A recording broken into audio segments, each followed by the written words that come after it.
Conservative media done right. You're listening to the SHR Media Network. Hey guys, it's Shaun here at the Mannerisms show. Today we are talking about how to change the oil in your car. It may sound simple, but it's a lot of fun, save you a lot of money. Talk a little bit about a home defense. We're going to talk about our Jackhole of the week. You're going to love these guys. And we're also going to discuss our Platinum Man card and hand that out this week. All that and more coming up now on the Mannerisms show. Conservative media done right. You're listening to the SHR Media Network.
Hey, ladies and gentlemen, welcome to the Mannerisms show, the only place where it is safe to still be a guy in this country, where wearing skinny jeans is not an option and being hairy is just part of life. Welcome, I am your host, Shaun.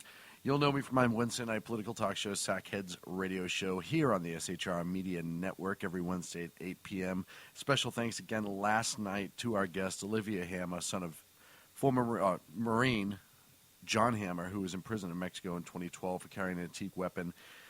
She gave us some amazing insight last night on what it's like to be the parent. And of course, I'm talking about Sergeant Andrea Tumaresi and the case that's going on right now. She was great. You can catch our interview on shrmedia.com. Click on the Sackheads page, and it's under last night's live show. Special thanks to her. Make sure you're doing your best to check out all of our friends here on SHR Media Network. The Exceptional Conservative Show, the Evans Miller Report, Rooster Crows at Night. We're adding some as we go. I get a couple other ones in the wings this week, a couple new writers on board, so really starting to come together, and that works a lot of fun. But now I finally get to relax and talk about fun stuff because, everyone likes to relax every once in a while, and if you can get paid for it too, why the hell not, right?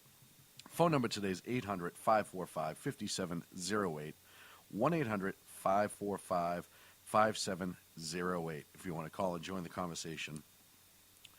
A lot to talk about this week, a lot of fun stuff to talk about. First thing we're going to get into is talk a little bit about cars. For those who haven't listened to the show or you don't necessarily know as well, I come from a family of people who wrench on cars, and I did not up until, about a year ago. Just wasn't my thing, and I didn't find the joy in it. And I was always a tool guy. I've always had some cool tools and made sure that I had enough around the house to maintain and keep stuff from falling off the walls, if you will. But I wasn't really into cars that much. And then for whatever reason, I was sitting quite literally at one of those quick lube places paying a ton of money, and I mean a ton of money in comparison to,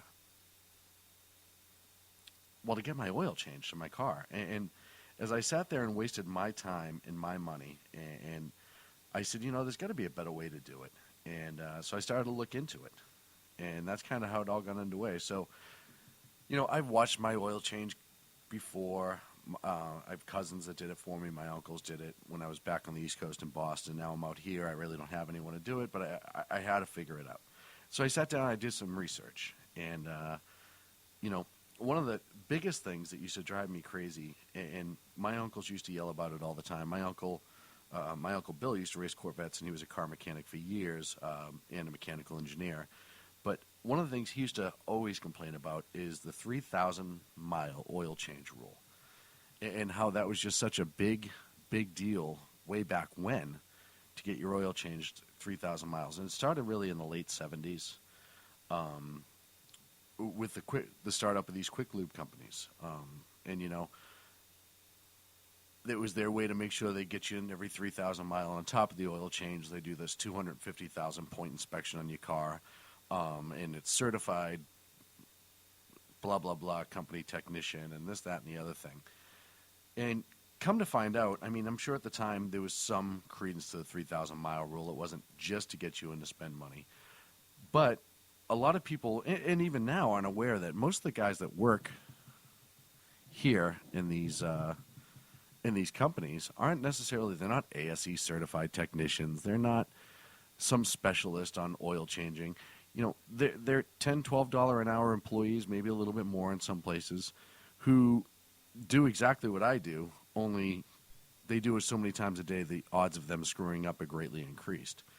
And you hear all these horror stories of these guys that go to, you go to, I'll call them Bliffy Lube or what have you, and they get their oil changed and they pay their $45 or $50 or whatever it is now. It's something ridiculous like that. And all of a sudden, like, they're driving down the road and the car has no oil, or they put the wrong oil in. Or in my case, we went to one of the lube places, and on my 2003 Trailblazer, and on top of the oil change, I had them to do some ridiculous service that they talked me into, and I was half asleep and agreed, and they ended up blowing apart the whole second half of my engine, if you will, from the catalytic converter back. They blew out an injector. Costed them a ton of money. Didn't cost me, but still, I had to find out the hard way when I was driving away, and the whole car started to shake. And I said, there's just got to be a better way. And I remember growing up, too, when I was watching my uncles and my dad all work on cars together. There was that sense of pride that you were fixing your own vehicle, that you knew it was being well done. You knew it was being taken care of. And, that was something that when I was sitting in that speed lube shop a couple weeks ago, or a couple months ago now, I was like, all right, so I'm going to do it. So I did some research, and I have two cars. I have my 07 Trailblazer and, 03 Trailblazer, my 07 Dodge. Little Dodge Caliber. I know, real manly car, but hey, it is what it is. So I started doing the research first on the Dodge because I figured it was a smaller engine, it was cheaper, it was easy to work on, and got it out of the way. So I went ahead and I did what any guy would do. I bought the oil, and I bought the filter, and a clamp, and I parked it on the incline of the driveway and crawled underneath it and tried to change the oil. Wasn't my best plan, as you can imagine, but it was successful. And I saved myself, I don't know, $15, and it took me about 45 minutes to do it. And then as time went on, and I did the Trailblazer, and I've done a couple friends' cars and stuff like that, and I said, all right, well, I got to up my game a little bit. So I'm going to give you a whole list right now. Cost you about $100 for the equipment, and then anywhere from $15 to, let's say, $20 to $25 for an oil change. You get these tools, you put them in, and listen, it's all about tools, isn't it? I mean, we love our toys, we're guys. We love everything that we can blow up, fix, hammer, shoot, drink, you name it, we love it. And, so I'm going to give this list here, and I'm not endorsing any company specifically. This is just stuff that's worked for me, and hopefully it'll work from you. And before we get into changing the oil, here's my disclaimer. Do a little research on your vehicle. Find out what type of oil it takes, how much oil it takes. Go to your manual, find out when they want you to change your oil, and stick to that, especially if you're under warranty. If you're under warranty, I'd suggest getting it done so you have a receipt, so if there is ever an issue, you can have proof that the work was done. But if you choose to do it itself, that's on you. I am in no way responsible for this. I'm just kind of, giving you some ideas for tools. So I know on my Dodge right now that the manual says 5,000 miles or 5 months or something like that. But there's been such advances in oil, vehicle manufacturing. The parts are so much tighter now and work so much better. Engine cooling, synthetics, etc., that depending on your vehicle and depending on the oil you use, you can go 15,000 miles without an oil change, and that's not an exaggeration. I know the Jaguar, I think the recommendation on it right now is 15,000 miles. So, we've come so far from the 3,000 miles, get your car in here so we can tell you there's stuff wrong with it and there's not, and charge you an arm and a leg, to, not having to bring your car into 6,000 miles of 6 months. That's kind of a big, big, big deal. It's a money saver, too. If you're a goofy environmentalist, look at it this way. You're using less oil because you're not doing it every 3,000 miles. So all good reasons to do the oil yourself. You can monitor it, and there's plenty of programs out there for your cell phone, your iPad, whatever, or you can just do the old-fashioned pen and pencil and write down when you did your oil, how many miles it was, what date it was, and keep that somewhere. There are great programs out there that you can monitor pretty much everything on your car through your phone. You install your fuel mileage when you bought gas, how much it was. It'll tell you your average price per gallon, your oil change, your air filter change, which is another one that we'll get into, gear oil. You name it. They have apps now that track all of that and make your life easier. It'll send you alerts, reminders, et cetera, et cetera. If your vehicle has a oil monitoring system or an oil life system, those work extremely well too. I was reading a report in Evans that they had some car that, and maybe it was like a Honda Fit or something like that, but it had one of the oil monitoring systems, and they went like 6,000 miles and monitored just the monitoring system, or followed just the monitoring system itself. And at the end of that $6,000, they brought it in, had the oil tested, and the test said there was at least 2,000 more on that oil, and it was just standard everyday oil. I think it was 5W30 or 10W. So it really shows you that in this day and age, the 3,000-mile rule is out the window. And after today, you are a fool if you're not changing your own oil. With the exception of a few people, maybe you live in a big city and you don't have a place to do it. But, it's quick, it's easy. Once you get that down to a pattern, you could probably have it done in about 25 minutes, just as quick as the Super Duper Lube. And if you have two vehicles, the amount of money you save will go up every single time. So let's get right down to it and start talking about some items. So first thing you got to do is you got to get the car up in a position that you can use it. Like I said, I used the incline on my driveway the first time. I parked the wheels on the street, parked the back wheels on the street, front wheels up, and I used the little drainage gully to kind of climb underneath. Horrible idea, but it worked for the day. So then I said, all right, well, you know what? I'm kind of fat and lazy, and I'm sick of crawling under and getting myself pinned up underneath the car. What else can I do? And I went out and I bought a set of Rhino ramps, Rhino gear ramps. They're about $40. You can get them online at Amazon right now. They're just ramps, and check the weight, make sure it matches your car, and they make them in all shapes and sizes and weights. So check your weight, check your tire width. Use a little bit of caution when you're putting it up the first couple times, because it does take a little getting used to. Set up your ramps, put the car up on it, set the emergency brake. They are awesome. It takes about 30 seconds to get your car. If you're a purist and you have to go with the jack and the floor jack or the tube jack and the jack stands to hold your car up, that's all well and good. I'm not denouncing that. I'm not saying there's anything wrong with it. I actually think it's pretty awesome. It just takes a little bit more time. It takes a little bit more skill, but if you're going to do other things while you're under there, it may not be a bad idea. And when I threw my Rhino ramps on, my car up on the Rhino ramp, rather, I always chalk the back wheels. You can get a pair of Rhino wheel chocks. They're made specifically for about $17 on Amazon as well. But, you can use a couple blocks of wood. Just make sure your emergency brake's set. Be safe. Don't let anyone hang out behind the car while you're working on it, kids, etc. Be smart. Obviously, anytime you put a couple tons in the air, it can be dangerous. I know I have a friend of mine who likes to throw a 3-ton jack in the middle underneath, so if one of the ramps should let go, it's kind of a secondary, but that's on you completely. Not a bad idea. So for $17 and $57, we get the car up in the air, we have it safe. Now we have to worry about where we're going to put this oil once you dump it out. You can get a regular oil pan for about $4 from any of the major car repair places, AutoZone, O'Reilly's, whatever. I happen to use because, again, toys. I have a Scepter black square drain pan. And one of the cool things that it has on it is, it holds the oil. It's a nice big open spot for the oil to dump into. It's got a nice drainage tube on the other side, so I'm not spilling oil all over the place when I'm trying to put it in my disposal jug. And it's got a place to dump the old oil filter and let it drain. So that's kind of cool to have. Not a bad idea for the extra couple bucks. $11 total for that.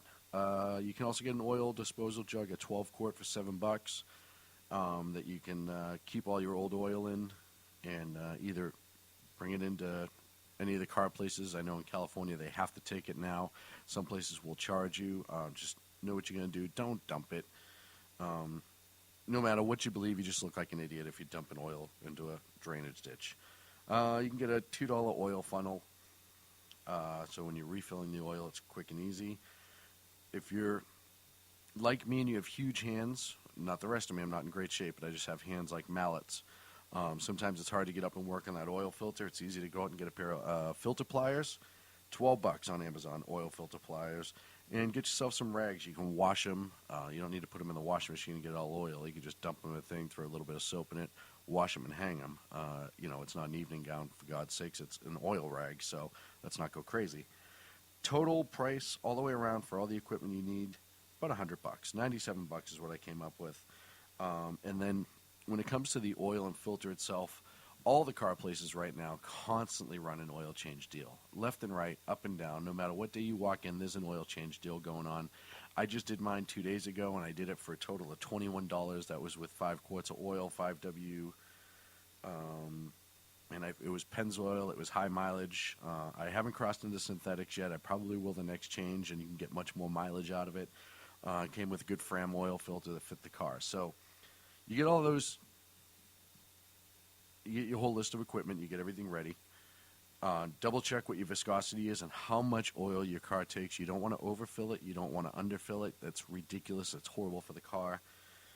Go with the recommendation of the dealer for which oil to put in your car. Not necessarily type, but weight. It's kind of a big deal. Depending on if you're an extreme client or not, if you have a Chevy, go to a Chevy dealer or a GM dealer and say, hey, I know the book says, 10W30 or whatever, but, it's 115 degrees here, 300 days a year. Should I go with a different weight because of the heat or whatever? They'll tell you, and they're usually pretty good about being honest. So not a bad idea. As far as oil type, it's all kind of the same. The technology now is so great and they're so competitive, which is great when you're a consumer, that the prices are fairly inexpensive. Valvoline, Mobil 1, I can go on castor oil. I'm not going to recommend a certain one. If you have an older car, if you have your baby vehicle, as I call it, something you go out there and wipe with the diaper, I'm probably not telling you anything you don't know right now because you probably already changed your oil yourself, so high five to you. But B, you may be interested in something like Royal Purple, a really high-end oil that really is really good for your vehicle. It's well beyond the regular everyday oil. But if you're like me and you have a little commuter car, you got to throw some oil in it, and, you just go with what's cheapest. Oil filter, same thing. Make sure you get the right size for your vehicle. Be specific. And, most of the oil filters now are all the same. I like Fram and STP. I like Fram, honestly, because of the grip. They have that little rubber grip in the end that when you're screwing it on and taking it off, makes it pretty easy. So you can walk through your first oil change probably for $130, and that's on the high end of stuff. With all the stuff I just listed, $130.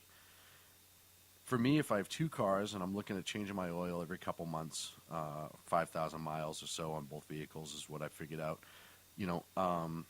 That's roughly $80 every couple months, 3-4 months. I've been doing this now that I've already paid for the equipment and I'm already starting to save money on my oil changes. I've done 3 apiece, so that's 6 total. So I've saved enough money to cover my cost, and now I'm changing my oil for cost in about 30 minutes at a time. So it's not only about being cool and getting under your car and look like you know what the hell you're doing, getting yourself covered in oil to impress the chicks, but save some money in your pocket because that's important beer money that you're going to need down the line. That extra $20, $25, that could be a case or 2 of beer depending on what you drink. So all the more reason to go ahead and change your own oil. So you're probably saying to yourself, all right, well, how the hell do I do it? There's a million videos out there on YouTube. There's a million manuals out there on how to do it. I actually read the manual specific for my car, the service manual, just so I have an idea. And I like to get it from the company that creates it because they know best. Some could argue that they don't, but in my situation, I'm going to go with what they did. So here's what you're going to do. you're going to find a good flat place to put your car. You're going to lay out your ramps right in front of your front wheels, and you're going to line them up just right. You're going to get in your car started, obviously, and ease it up onto the ramps. Don't gas it and drive off the ends of the ramps like a moron. They do have a little catching plate at the end to make sure you don't do that, but, sometimes it happens. So you're going to ease up on it, make sure that they settle down in the wheel grooves, and you're going to go ahead and put your emergency brake on, kill your car. You're going to lock up throw your chocks in between your back tires to make sure you don't get any roll back. If you have 2 sets of chocks, throw it on both sides of the tire so it doesn't roll either way. If you're a little bit of a baby, you might want to wait a couple hours for your car to cool off. That's totally up to you. If you're not and you want to jump right into it, let's pop the hood. You go ahead and remove your oil cap and your dipstick and let those hang over. Then you're going to grab your oil pan. You're going to grab your socket that's going to fit whichever size drain plug is to your vehicle. You're going to grab your spare filter, some rags. If you're like me, I always throw down a piece of cardboard or something to catch any extra oil so my driveway doesn't look like I have vultures living in it. You're going to go ahead and grab all that and your filter wrench and go ahead and climb under the car in a safe manner. And what I mean safe manner is I mean climb under it, don't baseball slide under it or something stupid. You're carrying tools, for God's sakes. You set up your oil pan. Now, when you set up your oil pan, if you've never done it before, the oil's not going to drip straight down right away. You get 4.5, 5, 6 quarts of oil on top of it. And even though it's not pressurized, all that oil is going to drain to the lowest point. So when you pop off that drain plug, the oil is going to come shooting out, and it will go forward or will go backwards depending on which way your drain plugs. Usually they're facing back. It's going to squirt out a little bit. So try to gauge that when you line up your drain pan to catch it. Have your drain pan lined up. You get your socket that fits the exact size bolt on your drain plug, and check your drain plug. And here's the reason why. It costs about $12 to replace them. It holds essentially the blood of your vehicle. So if it's dripping, leaking, take a look at it before you go ahead and remove it. Or, in my case, because I brought it to the super lube places so many times, it was stripped out, almost stripped to the bone. I don't know how the last guy got it off. I had to go and stop what I was doing, drive back to a vehicle store, get a new drain plug for my car, come back, and then use a set of vice grips to actually get it to turn and twist off because they had stripped it out so bad. So that kind of tells you some of the other wonderful things that they can do to you at those super lube places. Like I said, sometimes they have guys making less than what they make at McDonald's, so keep that in mind. So get the right size socket, make sure you matches it up. If you want to use a crescent wrench, you can. If you're a purist, go for it. Go ahead and pop the socket off and let the oil drain as much as it will. Make sure you catch it all. Just check for leaks. So while you're under look around the car. See if anything looks out of place. Check. See if you can find your where your fuel filter is. Take a good look at it.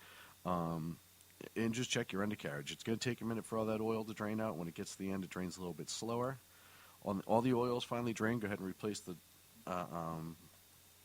drain plug and throw it back in.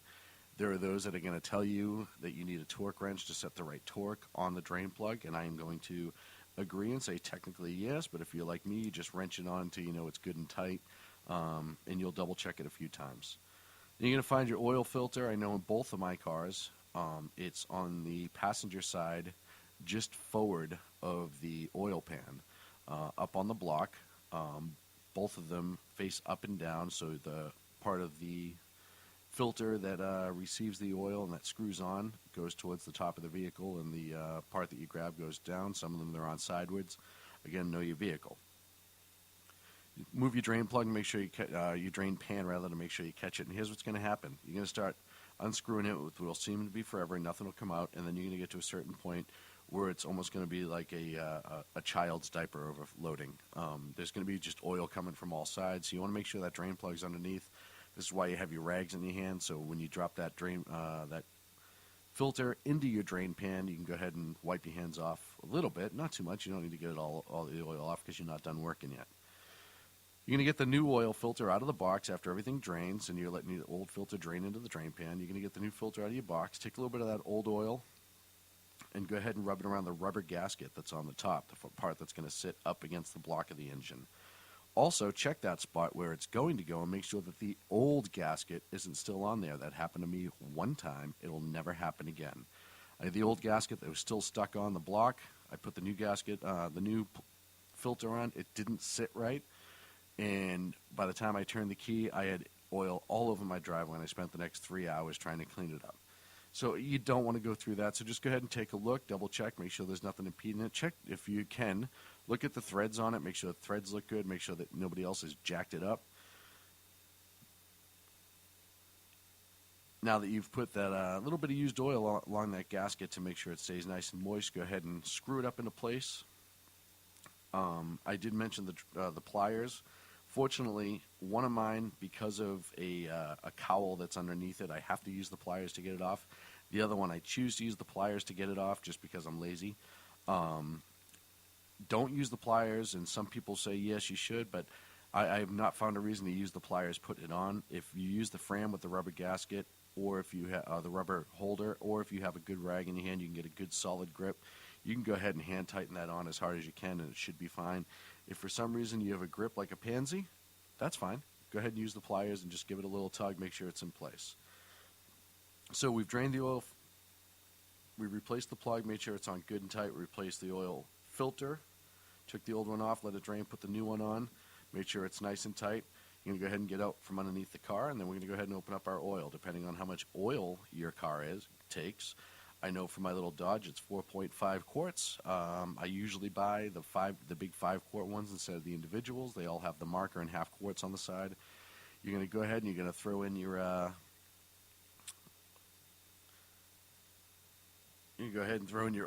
oil filler or your wow, I just had a complete brain cramp on that, and I apologize. But you're going to go ahead and put in your oil funnel, and then you're going to load it up depending on how much oil your car takes. When you think you are right, go ahead and put the cap on and replace your dipstick. Get a nice clean rag, let the dipstick sit there for a minute. Now you also have to give it a few seconds because you have that oil draining down, you have oil moving. You want to make sure you get a good read on it.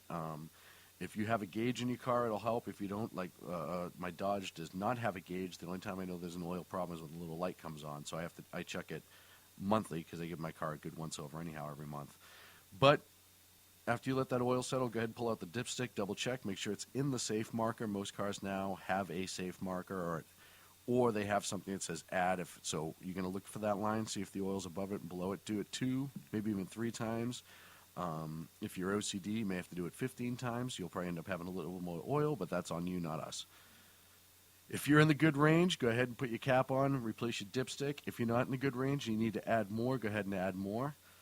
You're better off add a little bit at a time versus add way too much, because if you add way too much, you get to drain a little bit out, and that can be a little bit of a pain. Some people say you can let it burn it off. I don't agree. You got to release that drain plug and release a little bit, and it's going to cost you a couple extra bucks. So little is best. Make sure that you're filling and checking and filling and checking. Use that gauge that's on the side of the oil drum or oil container, and it should be a pretty darn good indicator where you should be. Next thing you want to do is go ahead in and wipe your hands so you don't get oil all inside your car or truck, unless you're a badass and you want to get oil all over the place. Then jump right in. Throw that key in the ignition. Give it a second. Make sure you're ready to go and give it a start. I leave the door open as soon as I start it. The first thing I do is get down and look underneath, make sure I don't have any oil dripping out from anywhere. Like I said, I had that filter issue, so I'm kind of paranoid about it. Usually you'll know in the first second and a half, once that pressure builds up inside the engine, it's getting that oil moving through the pump. Go back in. If you have a gauge, it shows you exactly how much oil you're supposed to have. Go ahead and check it. Make sure it's in a good, safe operating range. If it is, you are good to go. Turn off the car. Remove your rear chocks. Move that out of the way. Move all your tools out of the way. Double check the top of your engine, bottom of your engine. You don't want anything to fall down inside or get hung up on the bottom. You don't have to replace parts. So get everything out from underneath that car. Make sure that there's no small children, animals, dogs, and or politicians underneath it. If you choose to put a politician underneath that, I will not condone it, but I may understand it. And go ahead and jump back in, get your car off the ramps, put your ramps up, clean everything up, clean your tools, take good care of your tools, they take good care of you. Make sure you wipe it down, store everything effectively, store everything safe, make sure that it's not going to rot, anything like that, and take care of it. And you have changed your oil in 30 minutes or less. Not too hard. The first couple times can be nerve-wracking, but you get used to it. Just make sure that you're following your manual and you're following your steps on everything that's supposed to go in, and enjoy yourself. Have some fun. Then when your car is safely off the ramp and everything's done and out of the way, you want to sit down and open a nice cold beer and enjoy it. Because you, my friend, just changed your oil. So we're going to take a break. We're going to be back here in a few minutes on the Mannerisms Show. When we get back, we're going to talk a little bit about a home defense, get some good ideas, and I'll tell you what I use for home defense to start. And as we go on, this will be an ever-increasing segment. Also, we have the Jackhole of the Week. Find out which idiots made my special list this week. And finally, we have our Platinum Man card that we hand out at the end of every single show to one man that absolutely deserves it, going above and beyond and making us all look better. We're going to be back in 3 here on the on the Mannerisms Show.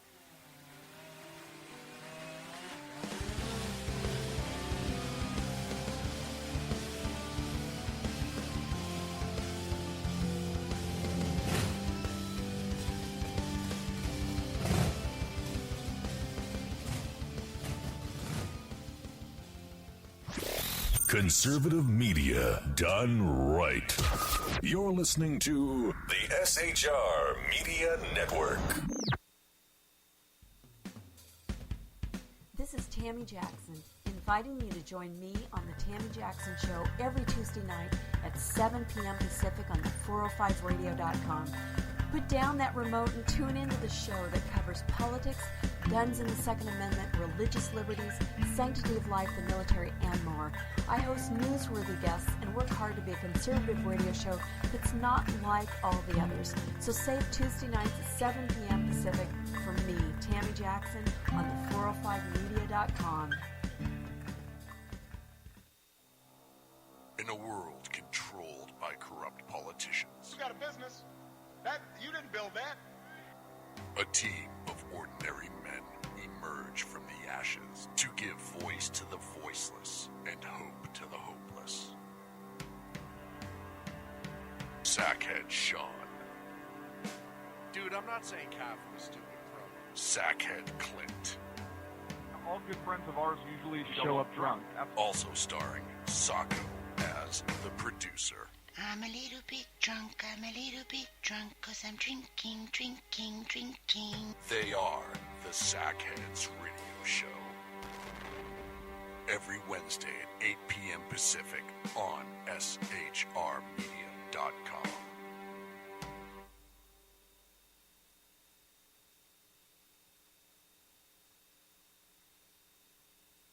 Hey, leave me alone.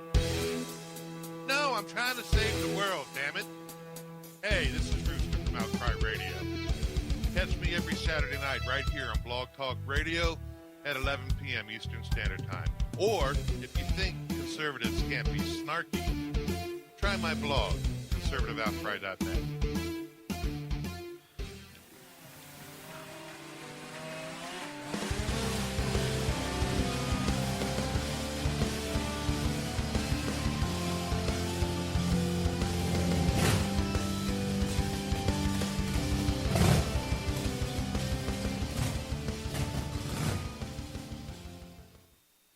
And welcome back here to the Mannerisms Show with Shaun, the only show that makes it all right to be a man.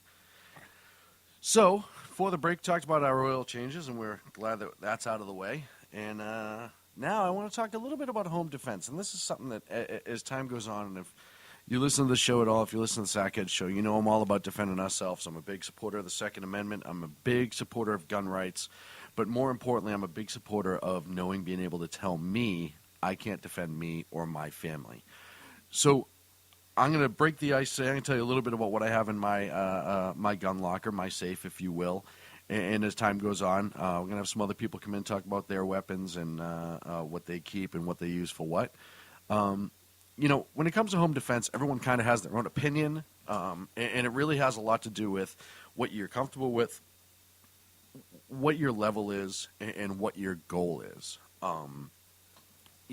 For me, I've shot pistols my whole life, and I've always been a pistol guy. I've taken some pretty advanced tactical training on my own. I've done a lot of shooting with pistols. I've done a lot of close-quarter combat shooting. So for me, a pistol is second nature. I'm comfortable with it. I'm able to use it. The nomenclature is very natural for me. And I really feel like it's the best option for me. I know some people, when they talk about home defense, they talk about shotguns because, it's point and shoot, 3 a.m., you're half awake, you just have to get it down the hall. I personally don't agree. I understand the logic behind it, and I'm not saying it's a wrong thing, but for me personally, it just doesn't fit. Some people go rifle in the house, and again, I think that's great. And if you're proficient at it, which is the key when it comes to any weapon whatsoever, no matter what you're using it for, is proficiency, knowledge, and accuracy. And if you can do all three of those things, you pick which gun fits you and what you use for what. So for me, I've been a Glock owner for years. If I had to think back, I think I'm getting close to 20 years that I've owned a Glock, from the first generation 17s, and now I have a 22 generation 4. I've always loved Glock. And I know if for the people that are listening that want to call the phone number right now and yell at me, 800-545-5708. It's like cars, and it's like everything else out there. You always go with what you're comfortable with, and you always go with A, what's in your price range, B, what you can maintain, and C, what you can use effectively. And it's no different for home defense. Yes, I would love to have an H&K or something like that, but right now in my life, it's just not in my budget. And if it is later on down the line, great. But I've become so comfortable with Glocks, and they've become so second nature. They're very easy to clean and maintain. I am not a paid endorser for Glock. This is my own personal preference. If Glock wants to call me and talk endorsement, they can call me at 800-545-5708, and we can talk with that down the line. But right now, it's my own personal preference. So I got the Glock 22 Generation 4. And I run Hornady rounds through it, the 175 grain Flex Lock critical duty rounds. Great stopping power. Hornady is just an excellent, I've only found these guys the last few years, excellent ammunition maker. I know a lot of people like to load their own, and that's all well and good. I just don't have the ability to do that right now. And these guys, they always make a great product. Everything I've read about them, every round that I've put through, and I've put quite a few rounds of their ammunition through my weapon, all have fired perfectly. I've never had any sort of an issue. Never had a misfire or stovepipe, and not that the stovepipe would be an ammunition issue, but I've never had any problem with Hornady's rounds. So the 40 Smith & Wesson 175 grain Flex Lock critical duty, good stopping power, gets you through. The other thing I have on my my 22 is I like to put the Blackhawk Zypho slide on it. It's a very easy on and off. Excellent illumination. It's great at 3 a.m. if somebody's getting into your house, or if you have to go out back or whatever, depending on what your local law is, and check your local law, because I don't want you to get arrested for something silly. But this light is amazing, and let me tell you why. It takes a little while to practice, and that's something that I did when I get any sort of defense tool or any sort of tool in general, is that you go out and use it and you practice it. So one of the things that I did for probably about 4 hours, without exaggeration, over the course of the first week, is completely unloaded, made safe my weapon, checked it, made sure there's nothing in the breech, everything was clear. And then I just practiced putting my finger from the ready position to turn it on the light and back. Ready position, turning on the light and back. Turn off the light and back. Turn on the light and back. Double tap to get the strobe going, triple tap to turn it off, etc., etc., etc. My only complaint about the Zyphos light is that while your finger rests readily on the button when you're in a ready position before you've actually gone and put your finger inside onto the trigger, is that the light switch settings are a little difficult to master if you're going for the strobe and getting it off. And part of it too is, when you're thinking tactical, you may only want your light on for a second and a half. Maybe you're slicing a pie and you want to peek a corner. Maybe you want to flash a hallway real quick. You don't want to illuminate yourself. You don't want to give yourself that target away. So it does take a little bit to get used to that setup on the Zyphos light. And that was my only complaint when I first got the Zyphos light. And I took a lot of time to practice. But now that I hate to say master it because I'm not that good at anything in life, but now that I've done it, it is a much, much, much more effective light. I can use it to peek corners. I can use it to light hallways. and I can shut it off quick. I have the nomenclature down. I have the understanding of it down. It is a great light, and it's something that should be used.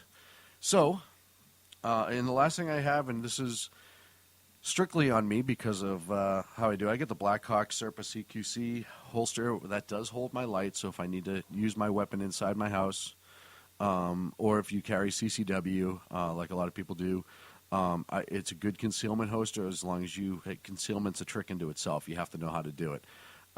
If you're like me and you can't stand inside the pant holsters, and I have never liked it, never been comfortable.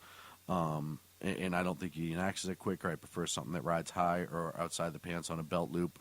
Long shirt. I'm fat anyhow, so most of my shirts have to be a little bit longer or bigger than they should be, so they're naturally longer. As Sacco joins me in studio, but you got to cover up that gut, so you need a little bit extra. I'll tell the truth. He's fat. Thanks, Sacco. I totally appreciate that.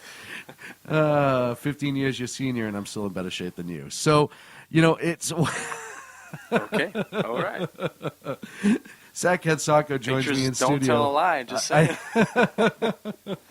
And I use that holster, and I found a combination. You go to the range, you train, you get everything ready.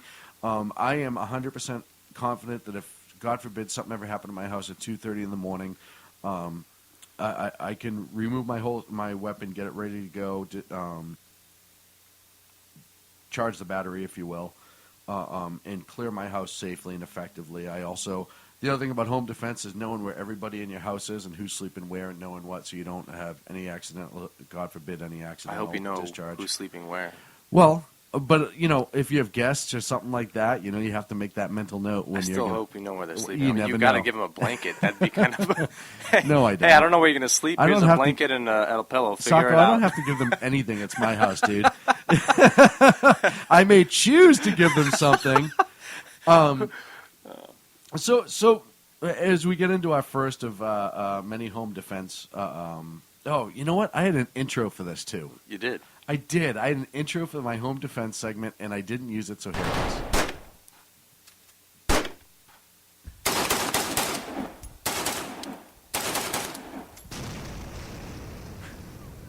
I think there's a war going on in the backyard. No, that's called home defense, pal. The explosion's key. The explosion's your last-ditch effort. If all else goes to hell... I just picture you walking away from a big flyer behind you with your little gut smile on my out. face. And my jammies. What just happened? Somebody was in my house. I don't know. Spider. That would be me. I hate spiders. We don't like spiders. Nobody on this show likes spiders or part of this network.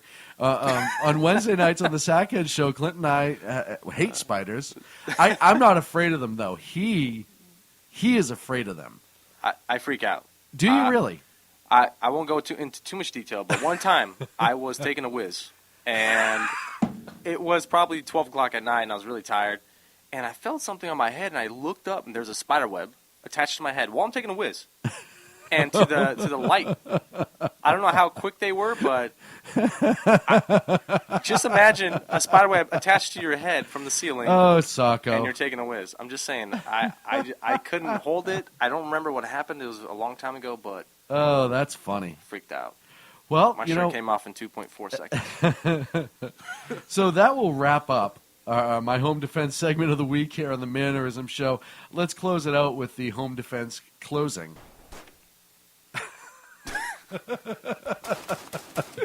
It wouldn't have been so bad.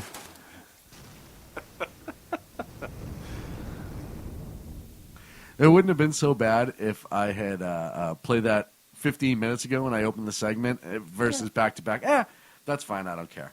So that last one sounded like a flamethrower. I was kind of impressed. No, it was an explosion. I know explosions. Trust me. So now we're in the last 15 minutes of the show. Sacco, is the first time you've joined me on Mannerisms. So I'm going to do two things I do in the last 15 minutes of every show besides BS ridiculously. I got my Jackhole of the week, which is pretty much the stupidest criminal of the week. And this one is out of Fresno, California. This is via the Slate. This is just ridiculous. So two guys are riding in a car. This Nathan Teklemariam and Carson Reinhardt driving around Fresno, California, of all places, not too far from here. One of them accidentally called 911 from their phone inside their car. Accidentally. It was a butt dial, a pocket dial, butt dial. Criminal accidentally. Yeah. So wait, it gets better, dude. Oh, go on, please. So the dispatcher, the police dispatcher, 911 dispatcher, is listening, and figured out quickly that it was like a pocket dial because apparently you can just tell from what they say. But then she listened for a second because for the next she heard something and stayed on the phone with them for the next 35 minutes listening. While she was listening, she was gathering information on this Tech Mariam. Dude, change your last name to Tech. In a Lionheart. And discovered that they were driving around trying to figure out how they could burglarize cars, and then eventually broke into a car while she's still on the phone with them listening. They apparently made exclamations in delight over finding drugs that were in the car, and then, oddly enough, became confused as to why a police car was following them as they drove away from their scene of their crime. I'd be confused. And we're even more in disbelief when the arrested officer reveals that the entire time that they were committing the crime, they were on the phone with 911. You know how mad I would be if that was like you and I, and I'm like, Shaun, really? You have your phone? You dial 911? Apparently, when they're sitting next to each other in the police car in Fresno, one of them says to the other, and this fool called 911? Really? Damn. So, I'm not making that up. That's... Let's break this down to him. And when we talk about geniuses in this country, these two will not make the list. So you're going to go out and you're going to commit a crime. You have this, hey, you know what? Let's go burglarize a couple cars. Okay, bad mistake, number one. But, all right, you're going to do it. Look, have you ever heard of a key lock on your phone? I mean, this isn't... Yeah, me too, right? It's not very difficult to install. But, I check my phone if I'm going into a meeting, or I check my phone, because I don't want it to ring or whatever. I check my phone before I go on the air, right? If I'm going to commit a crime, something that I'm going to be sent to jail for, if I get caught, I'm going to go out of my way to make sure. Hell, I would even turn my phone off so the GPS couldn't even ping me there later on. We all know that the phones track every single damn thing you do. Why in the hell would you do that is beyond me. And then to keep talking for 35 minutes. And they have it all. They'll subpoena it all. It's all going to be evidence. They're going to end up getting convicted by their own admission, essentially, via the 911 call. So that is certainly my two jackholes of the week here on the Mannerisms show. So tell me a little bit more about the key lock to your phone. No. Okay. I have it on. That's all you need to know. So from California, we're going to go to California. This is the part of the show that I like to hand out the Platinum Man card. This goes to a man who's goes way above and beyond, does something pretty spectacular, puts himself in harm's way in order to risk his life for others, something like that. The first week we had the young boy who I believe was 8 out of Virginia who died trying to defend his sister who was a victim of a sexual assault. He was killed. We were off last week. The week before that, we did All the Heroes of 9/11 because the 9/11 Memorial was open in New York City, so I thought that was kind of a good one. Men and women, even though it's a man card. I know I take the abuse all the time about it. Man, right? So this week, in the week of May 29, 2014, the Platinum Man card goes to a young man by the name of Mike Bordeaux from Tulare County, California, as a matter of fact. Wow. Okay. Both the good and the bad this week came from California. Apparently, the man was inside his house with his 4 younger siblings, and like I said, Mike's 22. The siblings were all between the ages of 8 and 18 years of old. 8 and 18 years old. When a couple intruders, and I believe it was 2, tried to break into the home. Mike grabbed his one of the family weapons. They haven't specified which weapon it was yet, but he grabbed a gun and confronted the intruders. He got shot by one of the intruders, but they were able to. He was able to return fire, kill one intruder dead, and the other one, it went underwent emergency surgery, is now held in serious condition. first and foremost, and I don't like to get into the politics too much on the show, but this is another example of what happens when an appropriately trained, safe gun owner defends his family. 4 people survived. These guys had a gun when they were coming into his house. They were bent on committing crime, and they probably would have taken a life. I think when you read the first couple sentences, right, they went to commit a crime. They burglarized their home. I mean, you would think there's a car out in front of the driveway, Yep. I'm assuming. Yep, there was There down the end of the driveway. No, you have kids from 8 to 18 in Inside the house. home, yep. You're going to hear noise. Mm-hmm. And So they had to know somebody was in there. They just didn't care? Yeah, and they came in with a gun, so that shows that they had violent intent. They were going to use deadly force if they were met with resistance. Right. And this young man, Mike Bordeaux, sir, returned fire, killed one of the suspects, put the other one in the hospital. He did take a gunshot wound, but he is recovering. So he survived. Oh, yeah, he's expected to survive. We got to send him a cookie or something. We should send him something here from the Sackheads Radio, the Mannerisms show. You know how hard it is for me to break that? It's even harder because it's less than a 24-hour turnaround from one show to the other. And I say it 1,000 times on Wednesday night, and then I come in here. I've said it twice today. Hopefully I can eventually break that cycle. But Mike Bordeaux, sir, you are the recipient of this week's Platinum Man card. We thank you for protecting your family and doing the right thing, and I'm sure your parents are pretty damn proud of you, and we are here on the Mannerisms show, and all of us at SHR Media. Good on you, sir. Well, Sacco, it's weird to have you in studio. I only have about 8 minutes left, and one of them is going to be a commercial, so I'm going to have to run that at the end. Okay.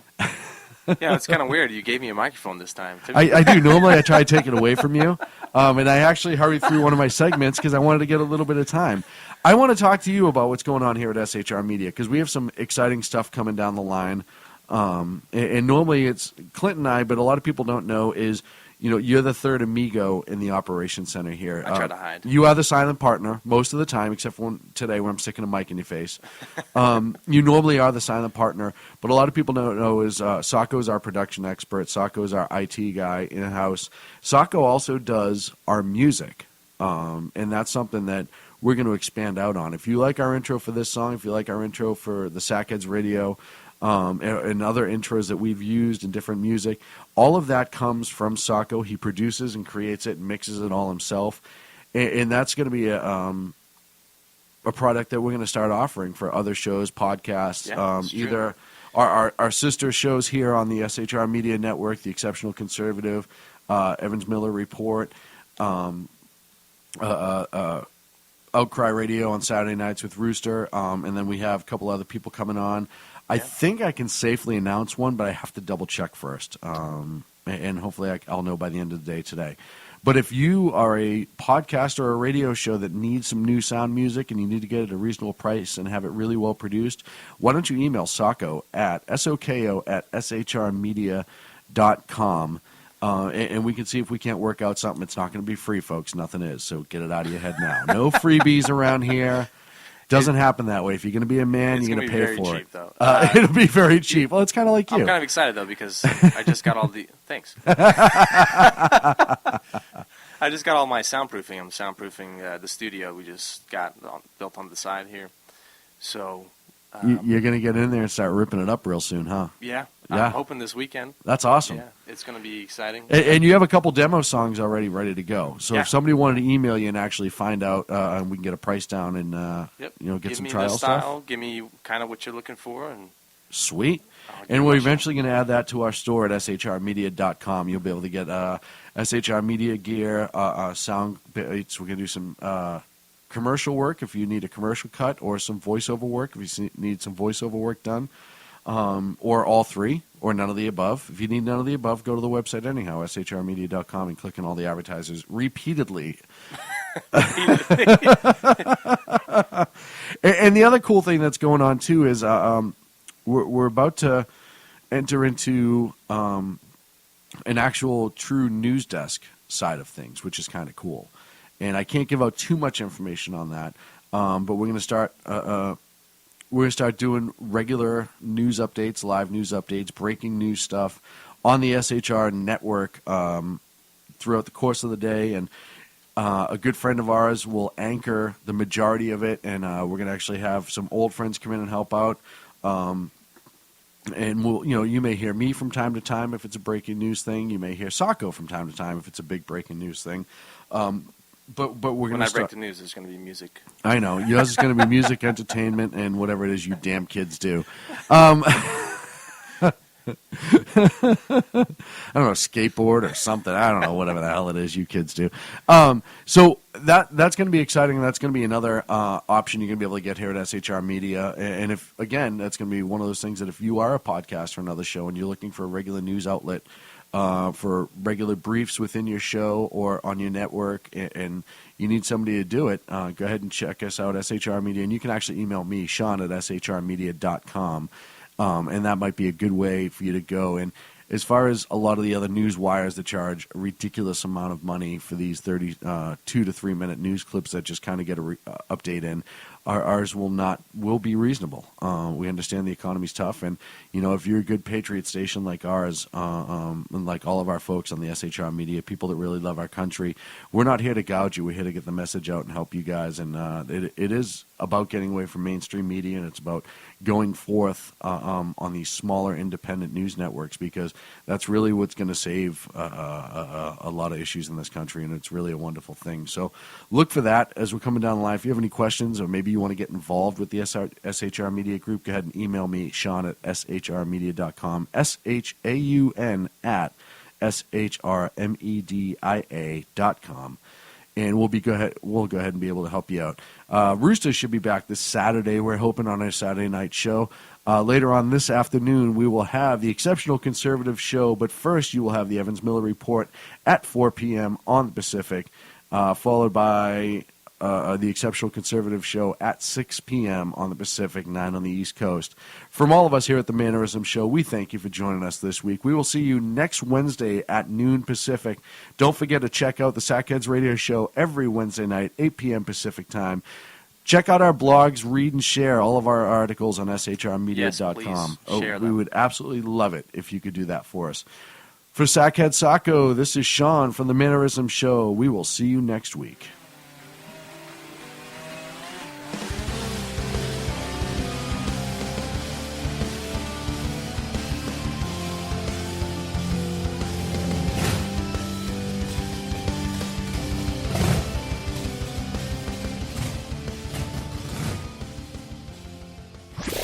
Conservative media done right. You're listening to the SHR Media Network. This is Tammy Jackson, inviting you to join me on the Tammy Jackson Show every Tuesday night at 7 p.m. Pacific on the 405radio.com. Put down that remote and tune into the show that covers politics, guns and the Second Amendment, religious liberties, sanctity of life, the military, and more.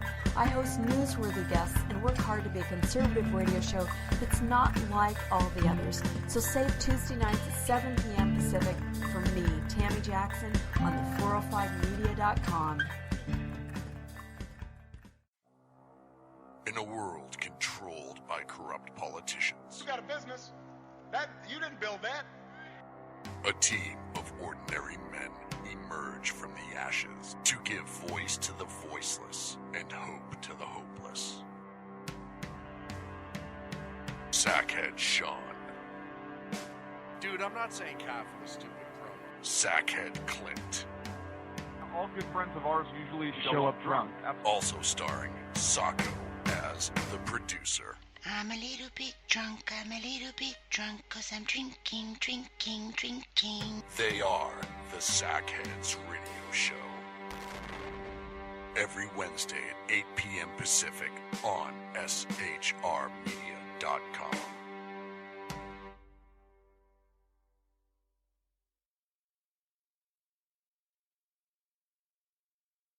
Hey,